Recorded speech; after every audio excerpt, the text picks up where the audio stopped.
Hello, this is Mark Peacock, and welcome to the Travel Commons Podcast. This is Travel Commons Podcast number 190, recorded Monday, October 31st, 2022. This is the podcast giving the voice of the traveler. It's more about the journey than the destination. Two topics on this edition of the Travel Commons Podcast: my travel tech stack and imbibing for introverts. So, hey, happy Halloween. Coming to you from the Travel Commons studios in Nashville, Tennessee. Finally got my body back on Central Time after 3 weeks in Europe that started and split Croatia and then ran up the Italian peninsula, Amalfi Coast, Naples, Rome, Florence, and then back down to Rome to fly home. And for a trip with about a dozen points of failure between all the flights and the trains and the Airbnbs, it all ended up going pretty smoothly, except for the last leg, the Newark to Nashville flight home, where United somehow couldn't manage to get our luggage on our plane. But by then, honestly, it wasn't critical, just suitcases of dirty clothes and some bottles of wine and limoncello, which was the reason I ended up having to check the bag in the first place. And United delivered them to us the next afternoon, just in time for us to start doing laundry. Annoying, yes, but not much more. Which, after a summer of travel horror stories about canceled flights, lost luggage, hours-long security lines, all this stuff that fed into the last episode on top tips to avoid travel chaos, I chalked it up to good luck and clean living, or actually what was probably more likely the explanation: the airlines and the airports are finally getting on the other side of the surprise snapback in leisure travel that happened during a very tight labor market. Through Nashville, O'Hare, Frankfurt, and even the Split airport, 5-minute security lines at most, and on-time flights. In Italy, all our trains were on time. And after all that smooth travel, it wasn't until our last day, for our flight home, that we got pulled up short. We walked into Terminal 3 at Rome's Fiumicino Airport and ran smack into a huge line. But it took us a moment to figure out that, hey, that line wasn't for us. It was a check-in line for Air Canada, which seemed kind of weird. But no matter, we didn't have to stand in it. The next line, though, we did. The separate security line for all the direct flights back to the U.S. Now, we've talked in the past about how, post 9/11, direct international flights to the U.S. tend to be segregated from the rest of the flights and put at the far end of departure terminals. That I'm used to. This, though, was the first time I'd seen a U.S.-only security line. And on a Sunday morning at 9 a.m., when everyone is there for that 10:30 to 11 a.m. bank of flights to the U.S., it tailed back almost the length of the terminal. But it kept moving, and when we made it up to the security area, we could see that they had every screening station manned and operational. We got through security and passport control in less than a half hour. Not world-class timing, but nowhere near the summer horror stories. Now, I guess I shouldn't have been surprised at that U.S. security line because every place we went in Italy was jammed, crowded, and mostly with Americans. It was revenge travel in action. I asked a few guys, bartenders, shop owners, shuttle drivers, how these October crowds compared to pre-pandemic loads. It's insane, was the consensus, and I could feel it wearing on them. And even though all these travelers were giving these guys money, their patience seemed to be getting, a little thin. Last October, when we were in Italy and Puglia and Sicily, these same sort of folks were saying, "Welcome, we're so glad travelers are back." This year, I think it's a little bit more like, "When are you travelers going back? Home."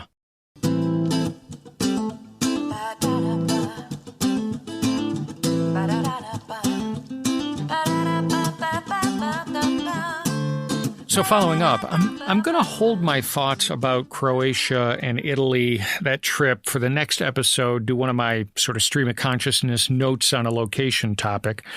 But I do want to follow up here on a couple of things from the last episode. First up is last episode's eSIM rant, because through watching my travel companions in Italy and Croatia, and then also texting with Alan Marco, a longtime Travel Commons contributor, I sort of refined that rant, getting it down to two decision points around eSIMs versus physical SIMs. First, how much data do you expect to use? Now, if you're out of the U.S. for a week or less, staying in a place with good Wi-Fi, and you can wait until the end of the day to do all your social media posting, you could probably be good with 5 gigabytes of data, which gets you under T-Mobile's non-throttled international data cap, which is actually what a couple of the folks traveling with me did.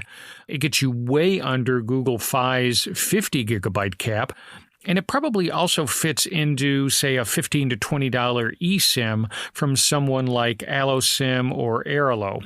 Quite honestly, it's the low-hassle solution. But for a longer stay, like this 3-weeker that I just did, or if you're fully invested in building Instagram stories on the fly, like my wife is, 5 gigabytes just isn't going to cut it.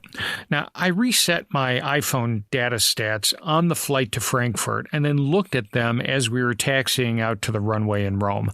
I used 77 gigabytes of data. Now, having said that, 11 gigabytes was from hotspotting because the Wi-Fi in our Florence Airbnb was pretty useless. But even pulling that out, 66 gigabytes is still a whackload of data, which is probably why I didn't really pay any attention to my data usage, because the Telecom Italia plan I was on gave me 600 gigabytes of 5G data for $15, essentially unlimited data.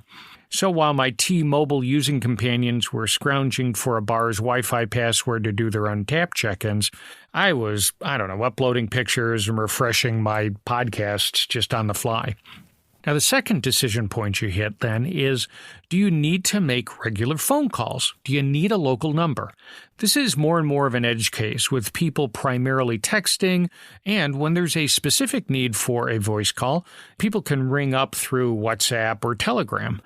But on this trip, I got us last-minute tables at a couple of good restaurants because I could call those restaurants over the regular phone network, something I couldn't have done with a data-only eSIM. Now, I've also run into the need for a local number when trying to register or create an account for an online service. My Telecom Italia SIM also came with a local Italian number and also unlimited voice minutes. So while this trip sharpened up my thinking, my conclusions, they haven't changed. Now, I know I'm an edge case. I don't want to have to think about data consumption, and I want local phone service. But until the in-country wireless carriers offer the same prepaid plans on eSIMs that they do on physical SIMs, I'm keeping my phone with the SIM tray and that straightened-out paper clip that I use to pop it open. Now, the second follow-up I wanted to do was to follow up on Kendra Kroll's travel tip about knowing the names of cities in the local vernacular. Now, Kendra in the last episode talked about people missing their train stop because they didn't realize that Florence in Italian is Firenze. So, riding the train from Roma, to Florence, Firenze, I was on the lookout for this. Now, all the train tickets that I had used Italian city names, Roma, Napoli, Firenze, but the signs on the platforms of the Florence train station said Florence. Indeed, the real confusion wasn't Florence versus Firenze, but which Florence train station to get off at. My group thought we had a direct train from downtown Rome, Roma Termini, to the downtown Florence station, Firenze Santa Maria Novella. So when the train stopped at a station with Florence in the sign, they all scrambled to get their bags and head for the station, which would have left them hanging around in a suburban parking lot figuring out how to get a ride downtown to where we were. So not only know the name of the city in the vernacular, know the full station name of your stop. Now, I mentioned a little earlier that the first leg of my trip was from Nashville to O'Hare, and I was kind of surprised to realize that it was my first time in O'Hare in 10 months since returning from the UK last November. Prior to moving down here to Nashville in July, I'd been flying Southwest out of Midway. Easier to get to from where I lived, and Southwest just fit my travel plans better. So, as a welcome back, I got the full O'Hare experience, landing on the far north runway, which feels like it's just short of the Wisconsin state line, then with the requisite 20-minute taxi to get within sight of the terminal. Then, just as you think you're almost there, the plane stops across the road from the terminal and waits, maybe 5-7 minutes for a gate to open up. Then, once we get moving again, we take the scenic route past all the American planes in Terminal 3, the Delta planes in Terminal 2, till we finally get to the United Terminal in Terminal 1. All told, at least 30 minutes from tires hitting the runway to the door opening and the agent saying, "Welcome to O'Hare." Yeah, right. It's just so great to be back. And in other great to be back things, Irene and I used Lyft for the first time in forever to get home from the Nashville airport. The wait time and the price were much lower than Uber, which is weird because, I don't know, I'd think by now the ride-sharing market would be a bit more price efficient. But anyhow, Lyft is now so excited to see me resurface in Nashville that the app is flooding my phone with notifications of ride offers and suggestions for things to do. 3 days of this was enough to drive me into the hell that the iPhone settings menu has become to figure out just how to shut them up. Probably not the behavior Lyft was trying to prompt, but I don't know. There you go. And here you go. If you've got any travel stories, questions, comments, tips, rants, always rants, the voice of the traveler, send them along to comments, COMMENTS, at travelcommons.com. You can send a Twitter message to MPeacock, post your thoughts on the Travel Commons Facebook page or Instagram accounts, or you can always go old school, way old school, and post your comments on the website at travelcommons.com.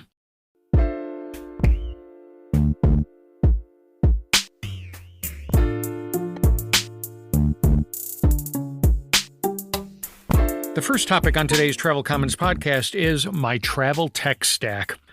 Back to that problematic last leg of our trip, the flight home to Nashville from Newark. I knew we had a lagging luggage problem even before we left the ground, courtesy of the latest addition to my travel tech stack. I'd bought Apple AirTags just for this reason, to track our luggage. When I had to check my bag on the Vueling flight from Split to Rome, I could see on my iPhone's Find My app that my bag was on the plane. Indeed, it looked like it was almost right underneath me. But in Newark, my bag never left the terminal. Irene checked her app, same thing. As we taxied out, I took a screenshot showing the growing distance between me on the plane and my bag left behind at the terminal and tweeted it out to United saying, "Well, I guess I won't be seeing my luggage at Nashville." As I said earlier, I was pretty annoyed with United, but at least the AirTag saved me the 30 minutes of suspense, watching all the other bags come out, and then the belt stopping and me realizing my bag's not here. Instead, we skipped all that, went straight to the baggage service agent, filled out our report, and then headed home. And then, waking up the next morning, I could see that our bags had made it on the late flight from Newark, and then could see them on the delivery truck heading to our flat. Saved a lot of agita. It got me thinking back 6-7 years ago to that first wave of smart luggage. Blue Smart, Away. I bought a Blue Smart bag off their Indiegogo campaign back then, and those bags also let you track their location along with being able to charge your phone for about 2 years until the airlines banned them, or at least the ones with non-removable batteries. Those travel use cases haven't changed. Where's my bag? And I need to recharge my phone so I can rebook this canceled flight. But the tech has moved on, replacing the smart bag with AirTags or tile trackers and a 10,000 milliamp per hour battery pack. Longtime listener and Twitter follower Abe Froman pinged me during my summer move podcast pause with, "Question for the next podcast. Are there any new devices or apps that you're using for travel?" Which is what got me spelunking through my travel tech stack, which then turned into a stroll through my past What's in My Briefcase episodes. And what struck me was, other than the AirTags and a small phone tripod for video calls, it hasn't been what I've added to my kit as much as what I've been able to take away. The consolidation to HDMI for video seems to be just about done, and that's let me drop all the VGA cables and dongles that I used to carry around, I don't know, just in case I ran into an old conference room projector or an old hotel TV. The slow and still in progress consolidation to USB-C power supplies has let me do some subtraction by addition, dropping my MacBook Air power supply and an old dual USB-A charger for a single charger that's smaller than either of them, a 100-watt gallium nitride charger that can charge my laptop, my phone, and my headphones all at once. Indeed, the only reason I still carry an old Apple USB-A to Lightning cord is for plugging into charging ports on older rental cars. I'm finding the newer ones are also making the transition to USB-C. But the subtraction thing doesn't always work. Last year when we were traveling to Italy, Puglia and Sicily for a couple of weeks, I wanted to leave my laptop home and run everything off my 8-inch Samsung tablet. And that wouldn't have been a problem except for a couple of programs that I run on my office PC, and I didn't want to have to migrate to their cloud versions just for the trip. So instead, I used Amazon Workspaces to set up a PC in the cloud. I have to tell you that I'm not quite sure why I thought this would be easier. The Amazon setup was, let's say, less than straightforward, but I got it to work and was able to run what I needed to off my tablet, albeit a little bit slower than usual. Getting ready for this last trip, I thought about it again. Do I leave the laptop at home? Then I remembered the time sink the Amazon setup was, and just tossed the laptop back into my backpack. And Abe, no new apps. Indeed, I tend to be brutal about deleting those that I'm not using right now. I'll download, say, the VRBO or Airbnb app when I need them for a trip, and then blow them away when I get home.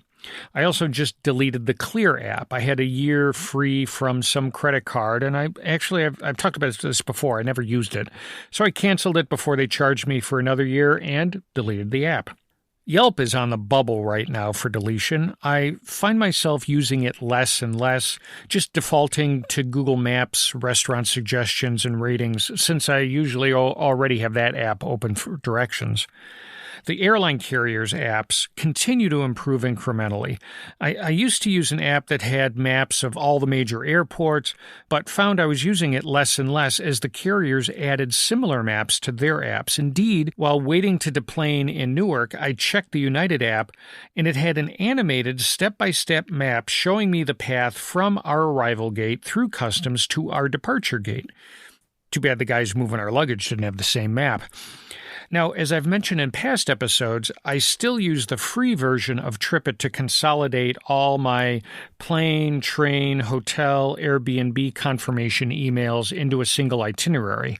Now, I know Google Travel can do something similar if you live completely within that Google ecosystem, but I don't, so I use TripIt.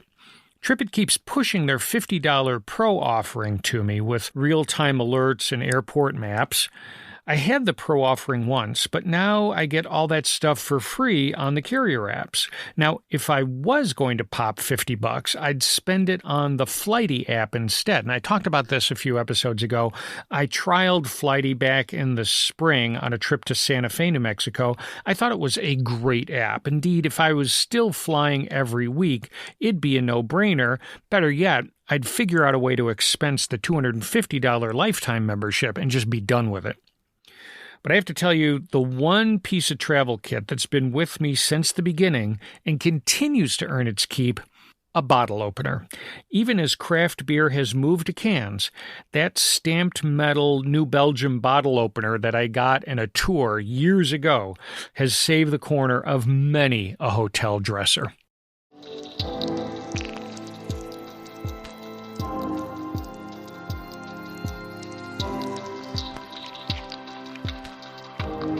The second topic on today's Travel Commons podcast is imbibing for introverts.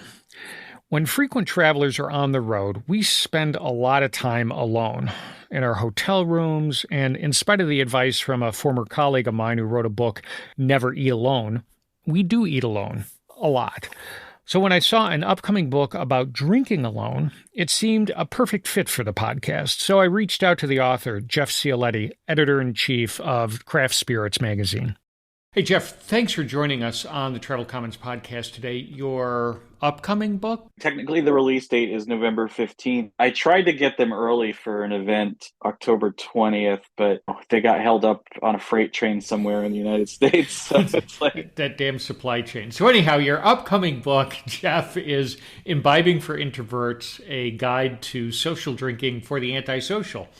Over the years, on the Travel Commons podcast, we've talked many times about solo eating, eating alone on the road, what you might call eating for introverts. So when I saw the title of your book, it just sort of mapped right into things that we've been doing. And again, in past episodes, we've talked about what are the best ways to eat alone. And so kind of what are your pro tips for the best ways to drink alone? Yeah, it really kind of depends on the venue. It just depends on what your objectives are. Like if you want to sort of quietly contemplate what you're drinking, if you're in one of these sort of high-end whiskey bars or, a brandy bar, something like that, where you're sipping and you really want to just contemplate. Sometimes you just kind of want to be present, tune a lot of the background noise out and just kind of be in your thoughts, think about what you're drinking, think about its connection to a point of origin, that kind of thing. When you're drinking alone, probably more often than not, you're going to be sitting at the bar. I mean, a lot of times they're going to give you a two top, but sometimes I certainly feel bad about taking it up, especially if things are busy and I just want to sit at the bar. When I started traveling, which was a long time ago, you ended up in that same situation. You end up at a two top or a four top, and then you're the sad person sitting on the corner table because you were taking up revenue space. Look, I got spots for two and you're only taking up one. Right. And I think that if you're not sitting in a corner, if you do get to sit at the bar, that's a great opportunity to strike up a conversation with the bartender. Sometimes it just happens organically. I don't know whether they feel like they need to talk to you because you're not with anybody and they feel bad for you. But one thing that I do find, though, is when you order something in the way you order, like what you're talking about. Mm-hmm. Like you're at the bar and you say, give me a gin and tonic. If you don't really specify what gin you want, they may not have a really broad selection, but a lot of these more sort of mixology-oriented bars, Mm-hmm. they're going to have a selection. And a good way to start that is what kind of gin you have. You have anything that's not particularly juniper forward? That's those sort of questions. Bartenders be really primed to sort of geek out with somebody Mm-hmm. that they detect may be sort of as passionate about the things they drink as they are, or as they are about the things they mix. So when you kind of show like an inkling of interest or knowledge related to that spirit or whatever ingredient you're putting in the cocktail, that may pique their interest a little bit, and they might get a sense that, oh, hey, this person knows what you're talking about. And I've been in situations where that kind of snowballed to a point where like, hey, by the way, I'm entering a cocktail competition. This was my creation. I want you to try it and tell me honestly what you think about it. It's like moments like that kind of present themselves. Not always, but sometimes they do.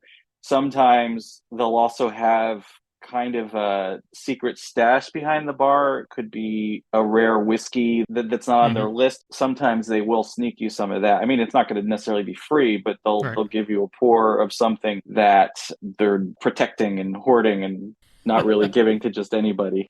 So the moments like that are good, and it's not necessarily you're being antisocial. It's sometimes conversations can create themselves organically, and so that's why it's sometimes good to be alone and sit at the bar rather than at a table, because no one's really going to be spending the time with you to do that. Eating alone, sitting at the bar, I mean, it used to be you couldn't get much more than a bar snack menu at a bar, and nowadays you can get a full menu at a bar. And so I've always gone to eating at the bar. You're right around the bartenders. You get kind of blips of human interaction, I think. Usually the bartender, I find, is good for, 3 to 4 quick interchanges. Obviously, they got a job to do, so they're not going to have an ongoing conversation with them. But they'll come by, and if they think you're interested or you're an interesting person, you'll get blips. I don't know. It's either they think you're interesting or B, they're taking pity on you. I'm not quite sure which. Yeah, I mean, there's certainly an element of that. But, but it's fine. Yeah. They treat you well either way. So that's kind of. That's all you're looking for. What drove you to write this book, Imbibing for Introverts? What was the kernel on this one? I had just been traveling a lot, and I'd been doing a lot of solo travel, especially work related stuff. And I over time, I really just kind of got comfortable in my own skin going out alone, and it just Hmm. became something.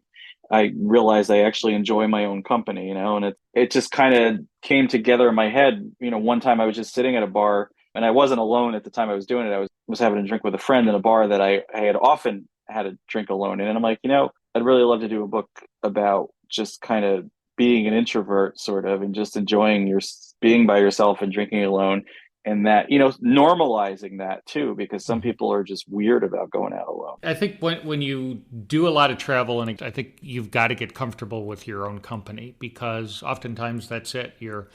You've got clients, you've got other people you're meeting, and they're going home, they're going to coach their kids' ball game or do whatever. And if you don't get out of that hotel room turns into a cave after a while. And Yeah, and also sometimes you just want to decompress too, especially when it is a work trip and you are having meetings. For instance, I go to a lot of trade shows where I'm just walking around a convention center, going from booth to booth, talking to person after person after person, always having to be on, just having that energy, that kind of interpersonal energy that is frankly very exhausting, and you need by the end of the day, after like 7 or 8 hours of doing that, sometimes you just want to be by yourself and you just want to like quietly sip something, a place that's got the music's down low, it's a good mix that they're playing, it's low enough that you can hear yourself think, you can kind of also eavesdrop on other people's conversations. That's Mhm. kind of fun sometimes. It's like, a lot of people talk about people watching. I'm more of a people listener because you can tell a lot more about a person by the conversations you hear than what they're wearing or what they look like. Well, Jeff, this has been great. I really appreciate it. I'm looking forward to reading your book when it comes out. Jeff Cioletti, author of the new book, the upcoming book coming out in November, Imbibing for Introverts, A Guide to Social Drinking for the Antisocial. Jeff, thanks very much for stopping by the Travel Commons podcast and just chatting to us about drinking. No, thank you so much for having me. This has been a lot of fun because this seems to be my people that listen to your podcast. So.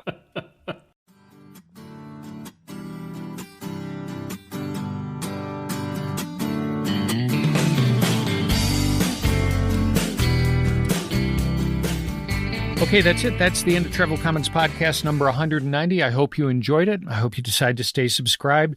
Remember that you can find us and listen to the current episodes on all the main podcast sites: Apple Podcasts, Spotify, Stitcher, SoundCloud, Google Podcasts, Amazon Music. You can always ask Alexa, Siri, or Google to play Travel Commons on your smart speakers. At our website, travelcommons.com, you can check out the show notes page for transcripts and any of the links that I've mentioned, or you can also click on the link in this episode's description in your podcast app to get to the show notes page. While you're at travelcommons.com, there's a drop-down subscribe menu at the top of each page, a set of subscribe links at the bottom, and a big red subscribe button in the middle of the homepage. And across the bottom of each page, you can find links to the Travel Commons socials: Facebook, Twitter, and Instagram. If you have a story, thought, comment, gripe, the voice of the traveler, send them along, text or audio file to comments, COMMENTS at travelcommons.com, and Peacock on Twitter, the Travel Commons Facebook page or Instagram page, or post them on the website at travelcommons.com. Thanks to everyone who's taken time to send in emails, tweets, post comments on the website. I really do appreciate it. And until we talk again, travel safe. Thanks for stopping by the Travel Commons. Bye now.